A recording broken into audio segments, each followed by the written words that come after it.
Good morning. I'm Pamela Martin, a prayer practitioner here at Light on the Mountains. Let's just take this moment to reflect on Spirit. Perhaps close your eyes and acknowledge that presence, that universal life force, that presence of Spirit within each and every one of us, that which heals, loves, acts upon our thoughts and makes them so. It is all the goodness there is. It is always available, always ready to flow into our experience as we acknowledge it. And so today we come together in spiritual community, acknowledging this presence in each other and in our expression and in the words of Reverend John. We give thanks for this opportunity today. We give thanks for all of the people who make it so, for Reverend John, for RL, for the practitioners, for all of the volunteers, and for each and every one of you who came here today to open your hearts and minds to this loving Spirit. We give thanks. And so we say together, and so it is. So, as many of you may know, I live in Mexico most of the year, have done so for many years now, and I come back for a few months in summer and fall. And this year it was a little bit difficult. The way I keep track of the United States is by watching news on YouTube, if you can imagine. And of course it's been incredibly dramatic and difficult, and I started having this enormous resistance about leaving my peaceful, tranquil life. And of course it had no reflection on what's really going on in the Wood River Valley, but the mind, you know. So what I did was I pulled my favorite book, and as is my habit, when I need it, this thing called You by Ernest Holmes, I just open it up, and whatever page I come to is what I believe I need. And so before I returned to the States, this is what I read, what came to me. The mind principle around you is reactive to your thought. Its chief characteristic is its susceptibility to impression. It receives the slightest vibration of thought and acts upon it. Since this law acts like a mirror, when you withdraw old images of thought and place new ones in front of this mirror of mind, the old reflections or conditions cease to exist and new ones take their places. And so here is Ernest Holmes' affirmation for this. Say, I am not concerned about what happened yesterday. I know that today everything is made new. I know that I let go of all sense of limitation. I divorce my thought from any belief in lack. I repudiate the idea that I am poor, weak, sick, or unhappy.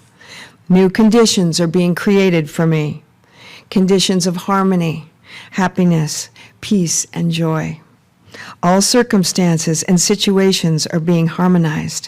Wherever I go, I shall meet peace, joy, and happiness. Whatever I do shall be done with reason and intelligence. I shall be surrounded by friendship, by beauty, by right action. My whole being responds to this conviction.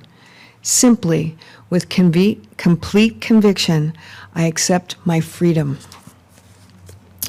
So that was that. And for our affirmation for July, in this page, we'll read together. I express as the spiritual principle of freedom with the intention of realizing the greater good in all I do. Thank you.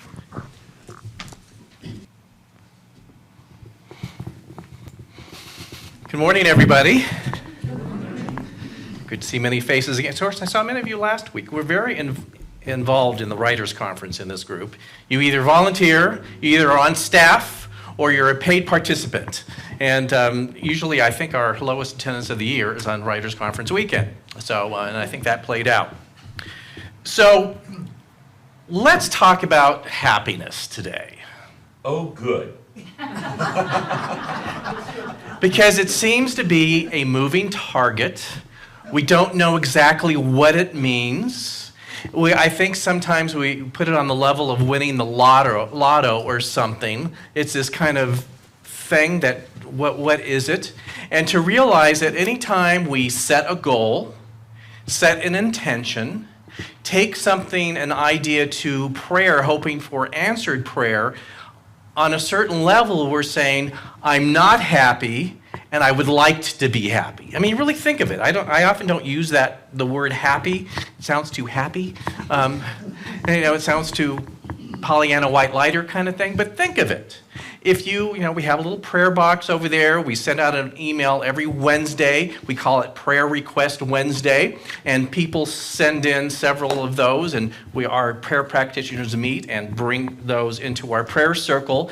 But when you are submitting that prayer request, in a sense, you are saying, my happiness quotient could be better. I mean, think of it. It really is that. My happiness quotient could be just a little bit better, not to say that we are distraught, in extreme depression necessarily, but we're saying, it could be a little bit better. So think of that a little bit. And what is behind that? When we think something will, in a sense, make our life better, more fulfilling, or happier, what is it that we ask for, set an intention, a goal, and what is it that we really should be asking for? Because this happiness thing is a cover kind of thing. So, as I wrote on my blog this week, it was a guided meditation visualization that was part of our foundation class 1,000,000 years ago. Yeah, literally 1,000,000 years ago. Our foundation class, it changes over the period of time. The name of the class does not seem to change over a period of time. In fact, I'm giving the most recent version of it, I think, starting in September. But this visualization, if really attended to, could help people look within and answer the questions of what is important, in a sense, what's my happiness quotient now? What would I hope it to be, and what might be the solution here? I mean, it's a pretty big thing to come through a half an hour sort of meditation visualization. And what it would do, first of all, it would ask some same significant questions, starting at the beginning of your life, literally in the crib, and ask you certain questions and move forward in 10, 15-year increments until and beyond. And ask these questions. First of all, it would ask, what is your life like? What is important to you? And what are you looking forward to? I mean, just kind of check in right now. We're not going into workshop mode or anything, but like right now, what is your life like? What is important to you? And what do you look forward to? We always have those questions on the table, don't we? And so it is so interesting in this process to start back, and of course it's this process, it starts putting you in the crib, and I don't think many of us have memories of that, but just kind of making it up. What's your life like? What's important to you? What are you looking forward to? And it's interesting that so just kind of play with this in your mind a little bit, go back to the Wayback Machine or something, to a different portion of your life, and not just go into the memories of what was it like. I think of this sometimes that as a little kid I would ask to sit with my grandparents, who appeared to be ancient at that age, which they looked a lot more ancient in those days, didn't they? But they were both born in 1888. So they saw kind of a big, grew up in horse and buggies, saw human beings land on the moon on TV in 1969. So you think, whoa, what a big thing here.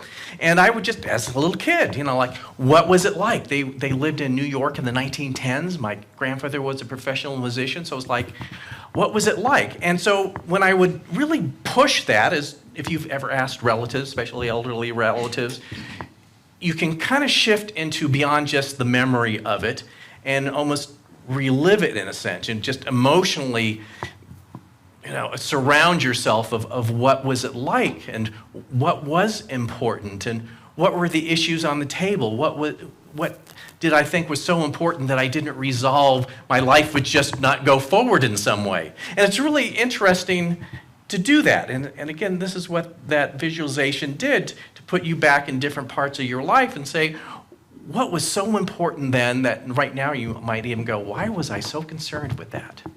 Why didn't I think it was going to work out in some level? But then, of course, it would bring us through in different increments, and then you would, at some point in this visualization, reach your present moment. Again, like I said now, what's important to you? What's your life like? What are you looking forward to? And we could all ask that right now within ourselves. Whether you consciously do or not, you do. And then, of course, there's the moving forward, where we have to, in a sense, try to imagine who we might be, imagine what our life might be like 10, 20, 30 years or more into the future. And that it can be difficult, because when I look back even at the point of my life that I was in this visualization in the foundation class in the mid-1990s, I couldn't even begin to imagine what my life would be like now. I mean, there were so many options that were on the table that I wasn't aware of. But it still is interesting to put yourself forward and ask yourself what that might be. All for the purpose of getting to a deeper sense of what's life all about. But what we find, I have found, is that what we think it's about is not always what it's about. So, did anyone at the Writers' Conference, whether you watched it live stream, in person, attended as a paid participant, volunteer, happen to see Arthur C. Brooks' talk on happiness? And it was and it was so interesting how it was a secular kind of science of mind in many ways. So we're going to bring the two together. And again, what's interesting about him, he is a PhD Harvard professor and, of course, an author. He was at the Writers' Conference, and he teaches classes on happiness. Now, if you were, any of you who have sent kids or grandkids to college, and you were upping for tuition to Harvard, and you said, what are you doing? Oh, I'm taking a class on happiness.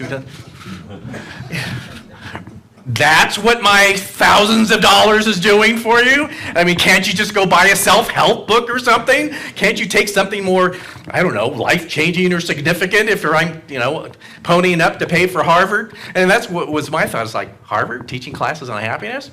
But actually there, as he was telling us, there is a whole science of this, which he has done a great deal of research on, of what motivates us, and what we think makes us happy, and ultimately what it really does. And again, let's bring it back to when we set intentions or take something to prayer, that's what we're looking at. So maybe our intention should be, a little bit more thoughtful to think it through a little bit more. So he, of course, talked quite a bit about his research and how he uses his college students as, a little bit of guinea pigs. Kind of mess with a little bit. So here he said the profile of his students at Harvard. He teaches usually students who are doing their graduate work. He says about 27 years old-ish. Probably most of them have never not been in school since kindergarten. Many of them are, at least his experience, are just ready to devour life. You know what I mean? It's like they're at the end of this long school in graduate courses and they're like, let me at it, sort of thing. And he said, asking them what is their happiness quotient where they are right now, and he says it's generally quite high because they're getting ready in their minds for the big payoff. You know what I mean? We've ponied up for this Harvard education. I'm going to be the leader in my chosen field, and I'm going to leap out there into life. And he says what's so interesting about this is that many of them are going to leave Harvard with student loans on the same level as some mortgages are, and still like, yeah, I'm going to do it, sort of thing. And so he says, okay, here you are now. You're ready to devour life. How do you see yourself happiness level? 10 years, 20 years, 30 years, and they go ahead 10 years is absolutely the happiest ever in the world kind of thing. And she says, well, why? So, well, because in their mind, and again, this is his rarefied group, they in their minds will have achieved all the goals they have set for their entire life. Well, so much to talk about here, isn't there? But in their minds, they have gone through this extensive education. They have, as my father used to say, put their money where their mouth is, meaning they're going to have tens of thousands of debt. And in their minds, in 10 years, they believe they will, of course, have risen to the top of their field, whatever that is, that they will have done so in a way economically that their student loans, regardless if it's $30,000 or $300,000, will have been paid off in that period of time. He said the general consensus is if they have in their mind that they want to meet, quote unquote, the one, that they will have done so, and that if their plan was to start a family, they will have done so as well. And of course, their kids will be in the best schools and all that sort of thing. And just that they have conquered life. So, I don't want to be cynical, but bless their little hearts, as they say. And that going 20 years ahead of time, they think they will just deepen in that experience. And so where it kind of meets with often what we teach in New Thought, their belief, and it's not just this rarefied group, often, regardless of age, I think sometimes more as a younger person, we equate happiness with certain physical goals and attainments. That if I have a certain career or a certain money level or a certain house even, that in itself will make me happy. But what he pointed out, what was so interesting, he says, actually those things, there's nothing wrong with those things. None of us want to be on a street corner with absolutely nothing. But he said, happiness and unhappiness are not opposites. That attaining certain things will decrease our unhappiness, but they won't necessarily increase our happiness. Think about that. So think about any goal, significant goal in your life that maybe you were wanting to achieve it because you had a certain stress level or anxiety, and maybe achieving it helped alleviate that stress and anxiety, but achieving it may not have had you say, wow, I'm so happy now. Think about it. Like Mac and I almost a year ago bought a condo. Has it increased our happiness? Well, certain happiness of achieving a goal, but I had anxiety about the rental market. We were renting, and how people are having their rentals taken out from under them, either to Airbnb or it was sold in somewhere else. And so buying a condo, I think, decreased my anxiety because I'm not worrying about that.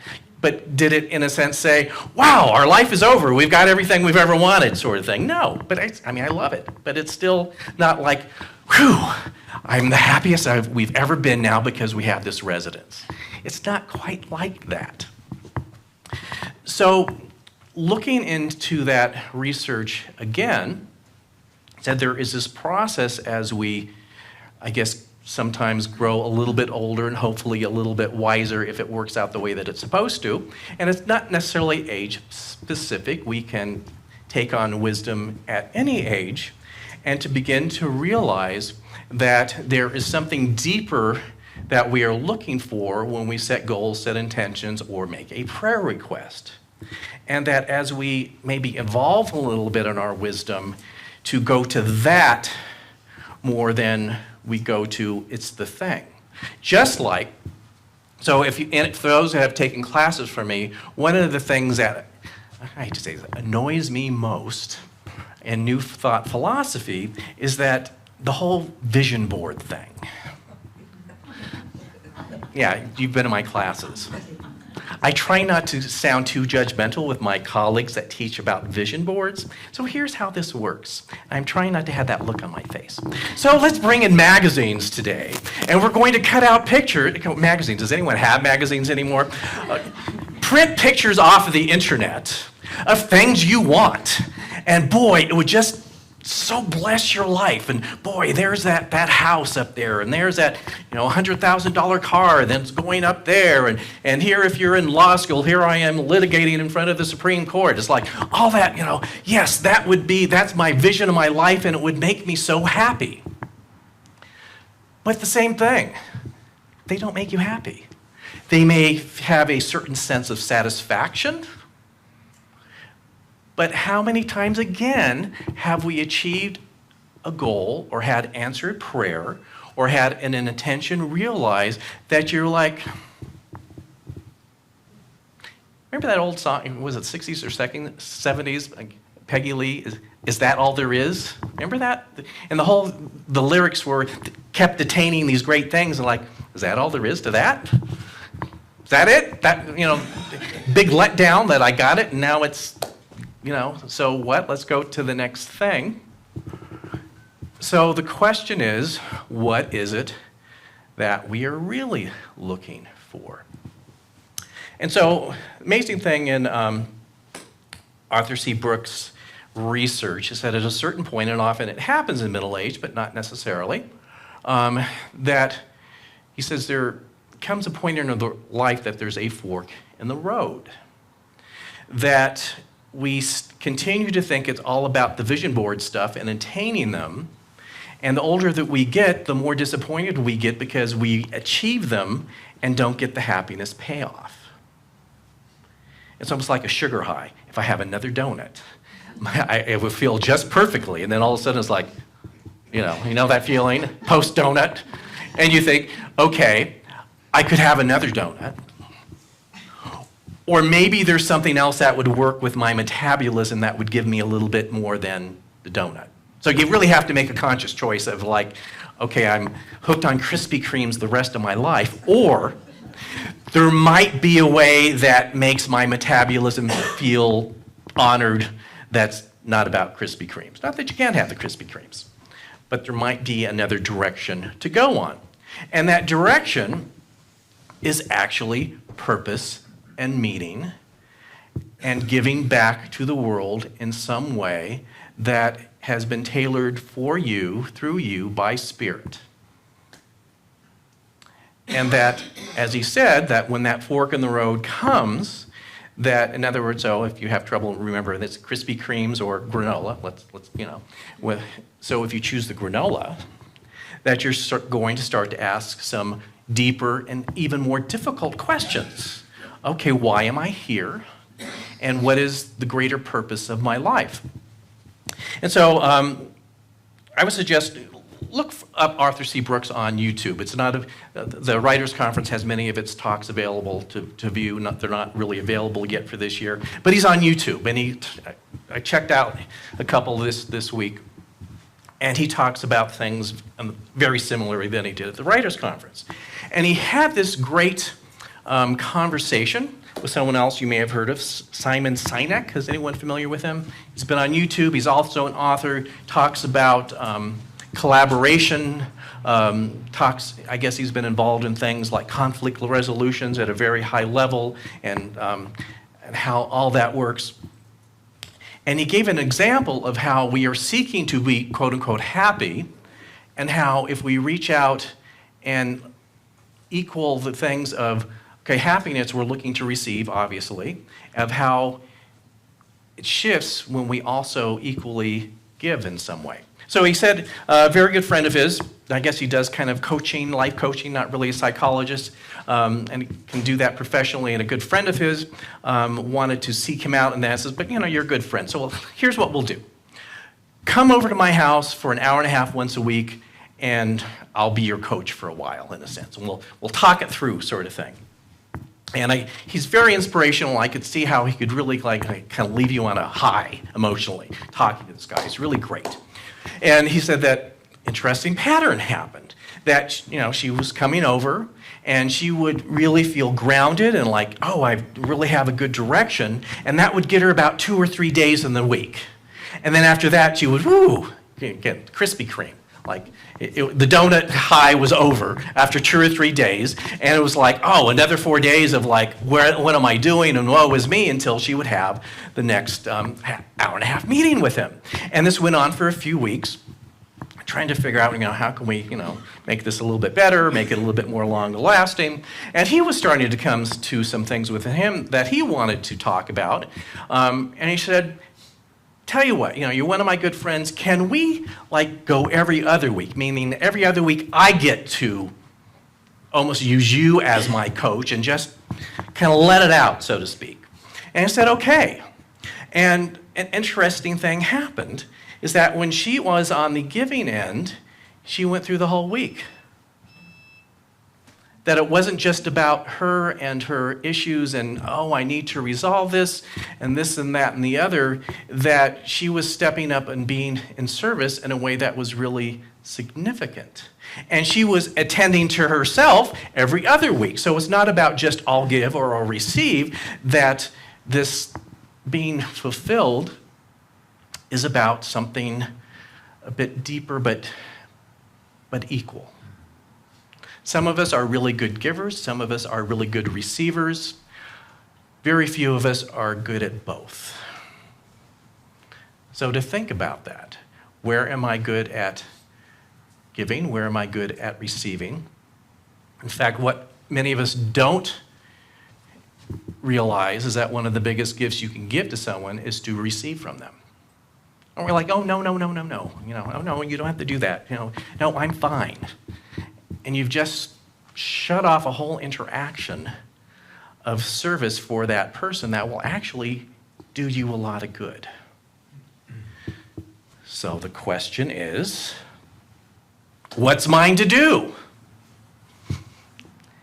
Especially in this crazy world, as I have jokingly, not so jokingly said over these last few years, we have found ourselves in a Twilight Zone episode that I can't see our way out of.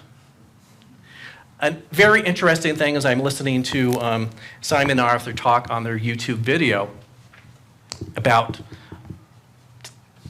the things that we're going through as a country, as a world right now. Everything seems to be like, the world has lost its collective mind, and we're all soul searching. What can we do? Is really going to a desert island the only thing I can do and shut myself off from it? Can I go live with Pamela and not watch the news anymore? Maybe what's the solution here? And what they said is that in times of great loss and grief are some of the most creative times that you can live in. In other words, when all that you came to know as, or even take for granted, goes away on some level, that's the time where we can create something new. And even though, like I said, it's just working our last nerve with what's going on in the world today, that it is also, if you notice, inspiring great creativity of how we can make it different and better. And to solve the big problem of there's no us and them, there's just us who have different opinions. And that's one of the first steps of what is mine to do. What is mine to do is not to make everyone else the enemy. Simon gave a very good example of how to do that. Apparently he does a lot of conflict resolution, and particularly with people who politically are on the verge of civil war. And pointing out, that many of us have family members we just don't talk to anymore, or we don't go to the Thanksgiving because we know what conversations are going to come up. So this is what he does when he is bringing two groups of people who are at each other's throats, often politically, into a room to come to some sort of consensus. So what is our first instinct to do in a situation like that? Imagine Thanksgiving dinner. I've planned my talking points. I'm going to best Aunt Mary this year, She had a really good point last year that I didn't have a good comeback for. I've got my cheat sheet notes. I'm ready. Before we get to pumpkin pie, I'm in it for Aunt Mary. I'm going to do this. Try to tell me you don't. He said the first, and not just 5 minutes, the first huge piece that he does is have people talk about their children. How great their kids are, the challenges they have, or jokingly he said, or talk about how they all have teenagers, which he said is a common enemy, jokingly, like that they turn into these beings that we don't even know who they are for a period of time. And he said that when you have shared multiple moments with other people that are similar, you can no longer see them as the enemy. They are just now suddenly people who have a different opinion than you. Try that at Thanksgiving. Talk about what is common in your family, what you value together as a family. And if you do get to those difficult conversations, maybe they will be just a little less difficult and you won't see again Aunt Mary as the enemy, just, that's Aunt Mary. And there's a difference. So the question though still, what is ours to do? Isn't that it? We think, well, what do I do? Do I write a check to a nonprofit? Do I call Reverend John and say, sign me up to volunteer? You know, we need weeds pulled or something like that. That's all well and good. But we are all here, I believe, we came here for a particular purpose individually. And I believe part of our prayer work or intentional work is to allow ourselves to be more in alignment with that. And it doesn't always mean that you're going to get like a piece of paper here that says, here are your 10 bullet points. This is what you do. It's a little bit more mysterious than that. But the most important thing that you can do is to believe that there is a purpose and that you can be in better and more conscious alignment with it. And that when we talk about doing our intentions or prayers or goals, that kind of at the nucleus of it all is to be on purpose. That the other things have a way of working out if we're really dedicated or committed to why am I here? And I do believe we consciously set an agenda to come here and to allow that to come through. But here's the thing. We get stuck on this happiness quotient thing. If the clouds open up, the angels come into my, living room and say, here's a scroll, here's your life purpose. It doesn't happen that way, but imagine if it did. Don't you think that I would suddenly be ecstatically happy? Isn't that how human stuff works? Finally, I will be happy. No, you probably won't. So that kind of lotto happiness is kind of a mirage, but you, in a sense, if you say yes to that, will be in greater purpose. Because here's how this works. I have found. So through my own spiritual practice, when I feel that I have been more consciously aligned with my purpose, and I even intuitively kind of get an idea of the direction where it should be, rather than being filled with joy and elation, I'm often filled with, really? God, that sounds like a hassle. In fact, if you were reluctant, you probably are listening to the truth of your purpose. And if you were like, filled with happiness, you're probably more into the ego. So it seems counterintuitive, doesn't it? To have it revealed and go, really? In fact, there is this archetype of the reluctant hero. We've heard the archetype of the hero, fighting the dragons, this and that and the other. But as human beings, we're more the archetype of the reluctant hero. Let me read this to you. It says, doubt is the reluctant hero's constant companion. The reluctant hero is never comfortable with their title. Like, who am I? They wish that anyone else could take the task. However, they innately understand that they alone have been chosen to do it. Doesn't that resonate with you a little bit? Like, oh. In fact, I love it. One thing that I've seen a lot, there's been much more like marches and protests and things, and seeing some of these 80, 90-year-old men and women with signs saying, I can't believe I'm still marching for this. It's like, I thought we would be done by now. I can't believe I'm doing this still, kind of thing. That is the reluctant hero. It's like, it is a common thread in our life. And I think one of the best reluctant hero stories in my life, which is a story I've told multiple times over the years, but it's a great reluctant hero story about how I came here. You know, it actually was a reluctant hero story. You would think, oh, I found my thing. I was like, really? So the way I tell this story, first of all, you have to choose your favorite four-letter word in your mind. Don't share it with your friends. And you all have one. I know you do. Don't claim that you don't. You're not too spiritual for that four-letter word. You have one. And even the private of your own bedroom, you contemplate at times. And if you're not sure what that is, turn on CNN or something for about 10 minutes. It'll come up. I promise you. So when I was in the period of my life before coming here, I intuitively just felt it's time to take a step and have a position like here at Light of the Mountains. That I had been out of the school of ministry for about 2 years, and I was living in Oklahoma City, and the house I was living in, I was upstairs in our office, and I was printing off the PDFs of Center Spiritual Livings, what they call open pulpits, like want ads, basically. And as I'm reading all through these things, the one for Light of the Mountains, I read, actually I put that at the bottom of the list because I wasn't going to Idaho by any means. Not going to happen. I'm going to Portland. Oh, Seattle sounds fun. And so as I read it, I just had that connection like, oh, this is it. And again, save up your four-letter word. And I went downstairs and to my partner at the time, and I said, oh, four-letter word, I think we're going to Idaho.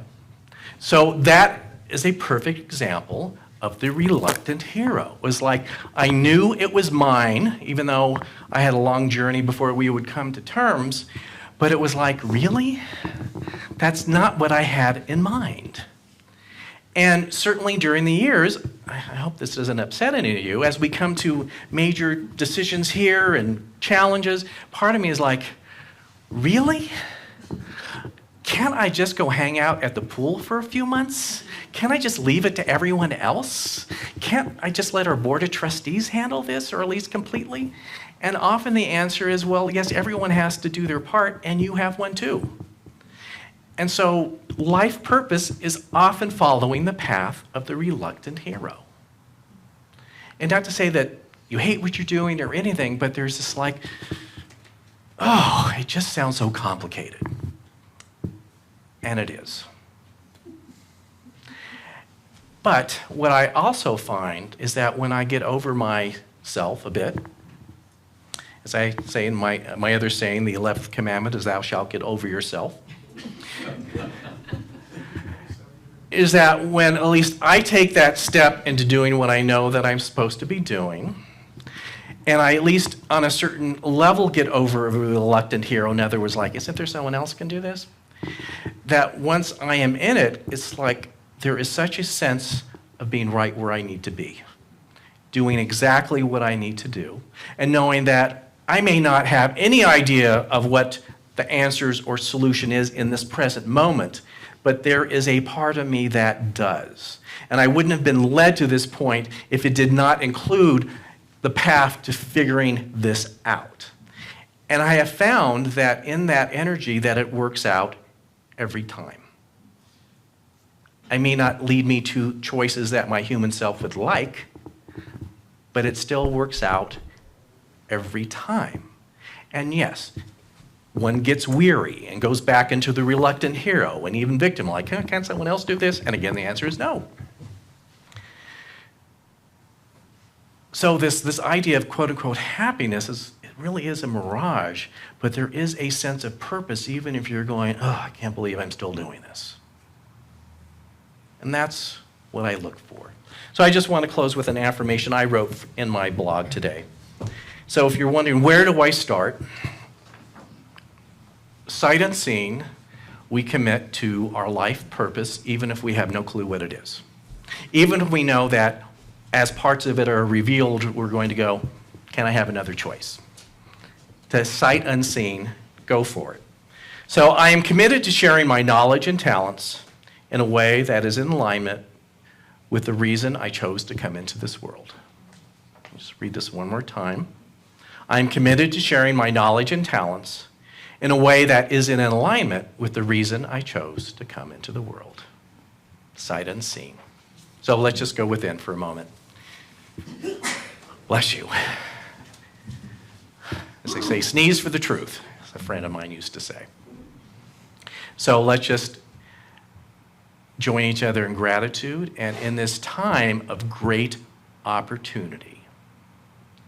And in this time of great opportunity that we chose to be here and be a part of, sight unseen, we say yes. We say yes to that greater purpose. We say yes to that path that may seem on a human level difficult. But we know that as we say yes to the reason why we came here, that we are fully supplied, fully funded, and fully shown the way as needed. We just say yes. And we know that through this, there is a deeper sense of purpose and meaning. It may not always translate to what we humanly might think is quote unquote happy. And it's okay, because we feel fulfilled. We know that we are making a difference, and we know that we are changing the world. So we say yes to this, and we say yes in gratitude.